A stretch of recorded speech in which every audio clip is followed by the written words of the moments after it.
Hey there, I'm Valhallen and welcome to How to Build. Since this is the first episode of the series, I'd figured I'd go over something relatively simple and ignore all the other very important parts of making a build or doing anything like color palette or how to actually, make windows and roofs and walls. So instead we're just gonna do this.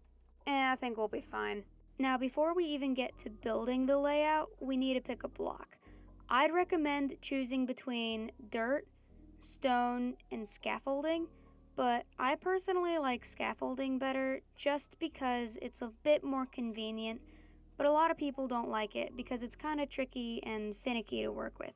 So for today's layout, we'll be using dirt, which is something just that like a lot of people use in general.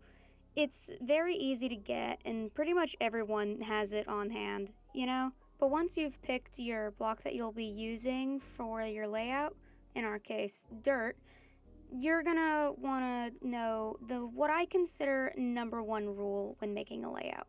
Don't make a square. In fact, if you even make a square and then decide don't make a square and you turn it into a rectangle, that's still just as bad. Add some shape to the outside of it.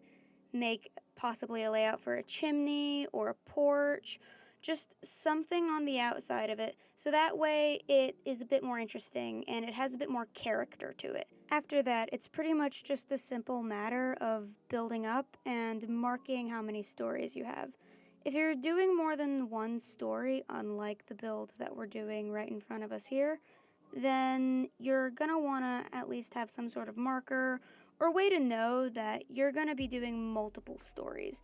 Normally that's just beams across on the outside, kind of like how I'm doing right here, where I'm marking the end of the first story where the ceiling would technically be, but otherwise, just come up with something and I'm sure you'll figure it out. And something to note right here as well is I know that at this stage it can seem a bit blocky. I want you to keep in mind that the layout is literally just the general shape. It isn't the final product. It's just a vague guide, I guess. So that way you kind of know what shape you're going to achieve, but not the exact things. Certain things will be determined later whenever you're actually building the whatever it is you're making, like color palette, or maybe you want to change how tall your walls are. All of that is perfectly fine. I would just recommend keeping to the general layout that you've created. Another thing to note, though, is I haven't really started on the roof here yet. I'm sure you've noticed, but that's because I don't really do the layout for roofs a lot. But when I do something like this, where I do 2 beams on either side of the build, or wherever the end of the roof is going to be, and then I connect them together with somewhere where the top of the roof is probably going to lay. Be it I change this a lot sometimes it's completely off and I never really even do the roof. It's a complicated matter.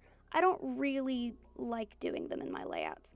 But if you want to, I'd recommend going with something along the lines of that, or at least kind of knowing what shape you're gonna go for at the end of your build. If anyone is interested, though, I am eventually going to do a how to build episode on how to do different roof styles, so that is something to look forward to in the future. But otherwise, you're pretty much done with your layout, and from here you can just kind of keep building however you would like. Whether that be starting with the foundation, or the walls, or just even like marking out where your windows and doors are going to be.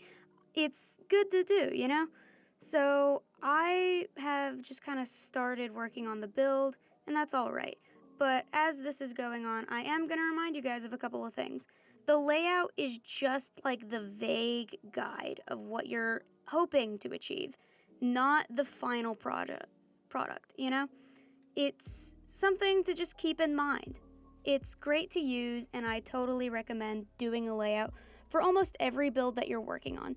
There's very few things, in my opinion, that you don't need to use a layout for. For example, trees. I don't really do layouts for trees, but if I were to, it would just be pointing in a direction of whichever way the tree is going to fall. If it is tilting a certain way, maybe using dirt to help plan out branches. Otherwise, I don't really recommend using layouts for things like trees or most terrain, you know? But anyways, I hope you had a good time watching today's video, and if you're interested, do subscribe to the channel for more how to build episodes. Next week, we should be working on columns, which should be simple. I hope you had a wonderful time, and I'll see you in the next video. Goodbye!